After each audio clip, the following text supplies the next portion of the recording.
Qu'est-ce qui arrive aux enfants qui pensent qu'ils doivent sauver leurs parents ou qui se retrouvent parfois à être les parents de leurs parents?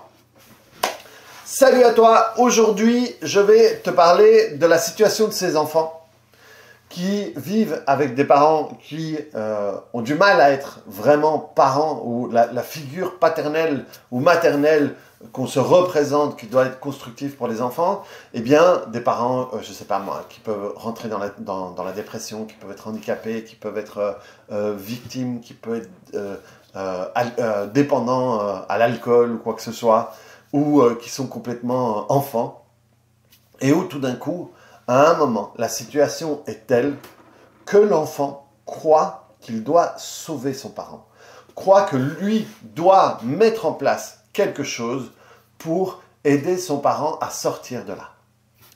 Eh bien, le problème, c'est qu'à ce moment-là, l'enfant prend un rôle qui ne lui appartient pas. Et de un, il y a un impact important parce que cet enfant va perdre une partie de son enfance. Et pour ça, franchement, l'enfant, le parent n'a pas besoin non plus d'être un désastre, hein. Je ne vous parle pas spécialement de situations extrêmes, mais de parents qui sont, je ne sais pas moi, des femmes-enfants, qui sont dans la victimisation et qui ont du mal à se relever d'une tromperie, de problèmes au boulot, ou d'un père qui a été quitté et qui rentre dans une dépression ou quoi que ce soit, mais ce n'est pas obligatoirement d'être un truc désastreux. Mais où tout d'un coup, l'enfant se dit « Ok, là, c'est moi qui dois prendre le relais ». Eh bien, il y a une partie de son enfance qui perd, parce qu'il commence à se soucier de l'autre. Donc, c'est des enfants qui vont avoir l'habitude de se préoccuper. Ça va être des enfants qui vont être dans le contrôle, parce qu'ils vont tout le temps être occupés à scanner l'autre pour voir comment est-ce qu'il est. Est-ce qu'aujourd'hui, c'est un bon jour? Ok. Je peux me relâcher. Ah, ok, quand il commence comme ça, c'est pas bon.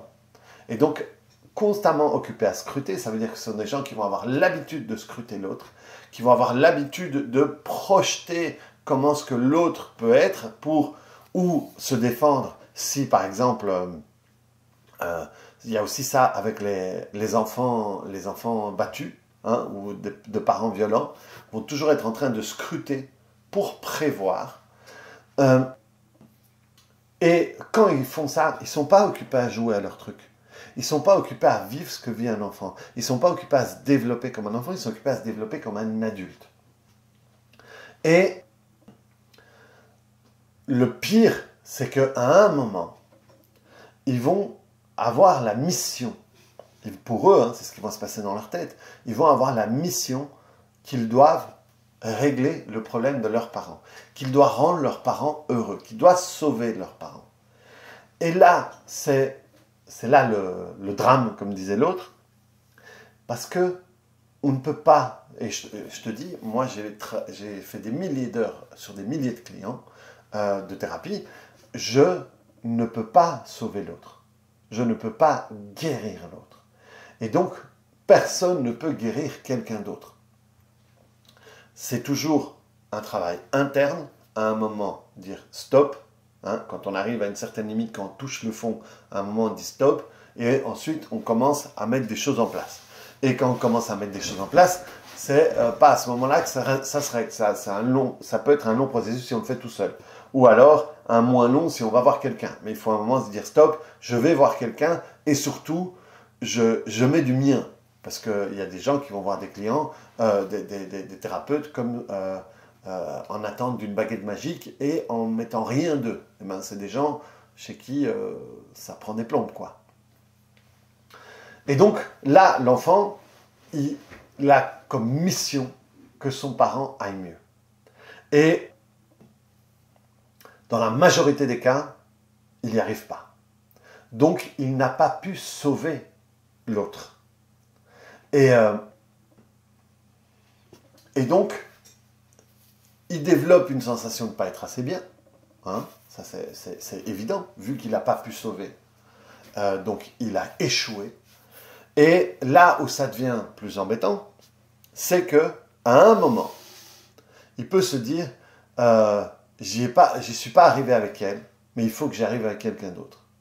Et donc, plus tard, ce sont des gens qui vont avoir des amis et ou des conjoints qui vont devoir aider, qui vont devoir sortir de leurs problèmes et ou être leurs parents. Hein, parce que je dis sauver leurs parents, mais des fois c'est parents de leurs parents. Hein, les gens qui, par exemple, qui sont alcooliques et que les parents, leur enfant doit leur faire à bouffer ou doivent les sortir, de nettoyer leur crasse, ils deviennent leurs parents, quoi.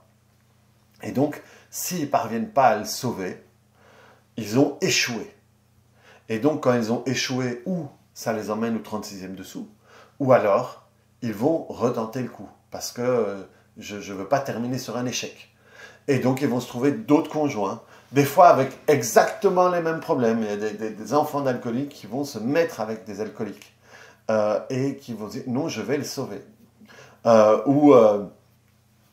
Le nombre de personnes qui ont tout d'un coup, les amis leur disent « mais enfin, ne te mets pas avec lui, c'est un coureur de jupons ou il est violent ou quoi que ce soit ». Il dit « ouais, mais non, moi je vais le sauver, moi je vais le réparer, je vais le guérir ».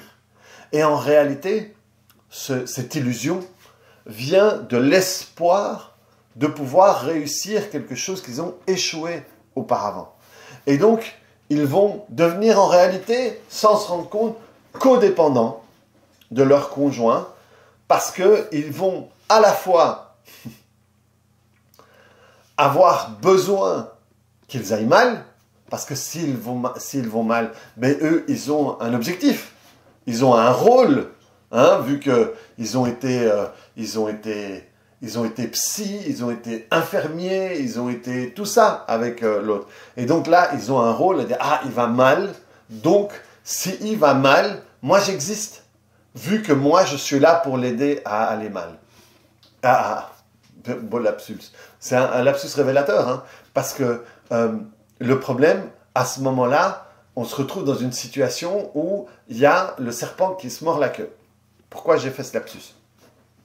Parce qu'à la fois, il y a cette envie de le guérir et de le sortir de là, mais au bout d'un moment, quand je n'ai existé que comme sauveur, si l'autre, tout d'un coup, va mieux, mais qu'est-ce que je vais faire, moi?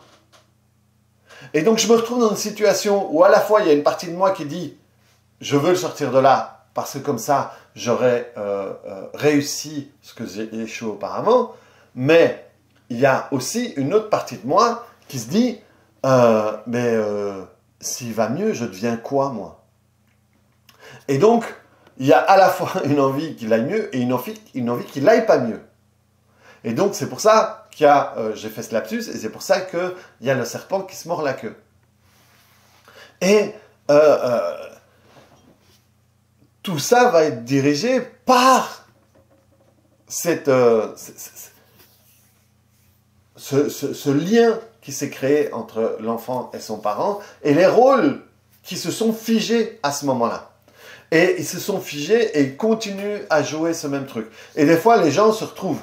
Ça, c'est encore pire, quoi. Parce que des fois, le parent n'a pas évolué et il se retrouve avec un conjoint qui est exactement comme le parent et le parent qui est encore là. Et ce sont des gens qui passent leur vie à essayer de régler les problèmes des autres. Et qui passent leur vie à ne pas y arriver, tu vois. Parce que s'ils y arrivent, ils n'ont plus besoin de le recréer. Si tout d'un coup, il dit « ok », ou à un moment, j'ai aidé quelqu'un qui voulait être aidé et qui était prêt pour être aidé et qui tout d'un coup s'en est sorti, ça peut s'apaiser. Dire ok, c'est bon, j'ai eu ma réussite et j'arrête. Et du coup, j'ai pas besoin de créer ça, de trouver un autre conjoint qui va aller mal, machin. Si je trouve un autre conjoint qui va mal et qu'il faut aider, c'est que d'une certaine manière, j'ai pas réglé ça. Et pour ne plus être dans ce système, il faut que moi, de un, je comprenne que c'était pas mon rôle d'aider ma mère ou mon père, que je n'ai pas échoué, et donc faire la paix avec la partie de moi qui a cru qu'il a échoué, faire la paix avec la partie de moi qui croit que pour exister, je dois aider, mais je dois sauver, je vais plus le dire, parce que là c'est plus sauver que aider. Une chose c'est aider, ok, mais sauver. Et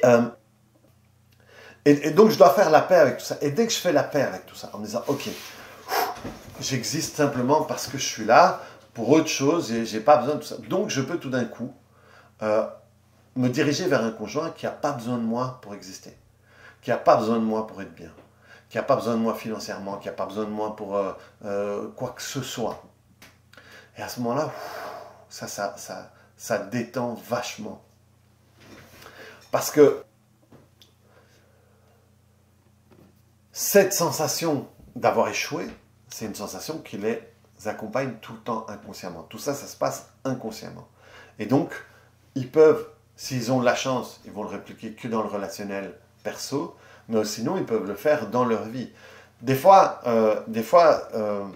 c'est intéressant à observer, hein, parce que parfois, il y a des gens qui peuvent devenir infirmiers, psy, conseillers, machin ou quoi que ce soit, et être très bons dans leur boulot, et quand même ne pas arriver à pouvoir, dans leur fantasme, sortir leur conjoint de là où ils étaient.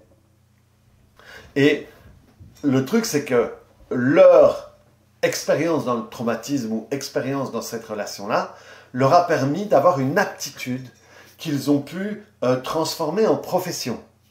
Et du coup, comme ils l'ont exercé des milliers de fois, ils sont devenus bons là-dedans. Mais ils sont devenus bons qu'avec leurs clients. Parce qu'il n'y a pas ce lien émotionnel qui est différent qu'avec le parent ou le conjoint. Et donc, professionnellement, ça se passe très bien. Et ils ont même de très bons résultats. Mais dans quelque chose de plus personnel, ça ne marche pas parce qu'il y a une composante supplémentaire de ok, mais qu'est-ce qui va se passer si je fais ça? Je ne vais plus avoir à me battre, je ne vais plus avoir tout ça. Tout ça, c'est des délires inconscients de l'ego qui gardent les gens là-dedans. Donc, voilà le genre de choses que peut vivre un enfant qui s'est retrouvé à devoir sauver un de leurs parents ou à devoir devenir le parent du parent, hein, parentaliser le parent. Donc voilà les amis, clique sur le bouton j'aime si ça t'intéresse, si ça t'a permis de voir le truc un peu sous un autre angle et comprendre quelque chose peut-être que tu as vécu ou que quelqu'un que tu connais a vécu. Et donc si ça t'a intéressé, clique sur le bouton j'aime et mets-moi en commentaire.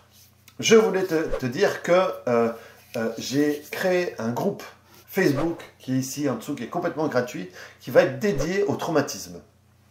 Donc, si ça t'intéresse, si les traumatismes t'intéressent, si tu en as vécu, si tu veux t'en sortir, ou si tu connais des gens qui ont besoin de s'en sortir, va sur ce groupe, c'est gratuit. Je ferai des lives, je vais faire du contenu seulement pour ce groupe-là, et tu vas pouvoir, je vais aussi plus facilement répondre aux questions de chacun, en vidéo, en audio ou par écrit. Allez, à très vite. Salut!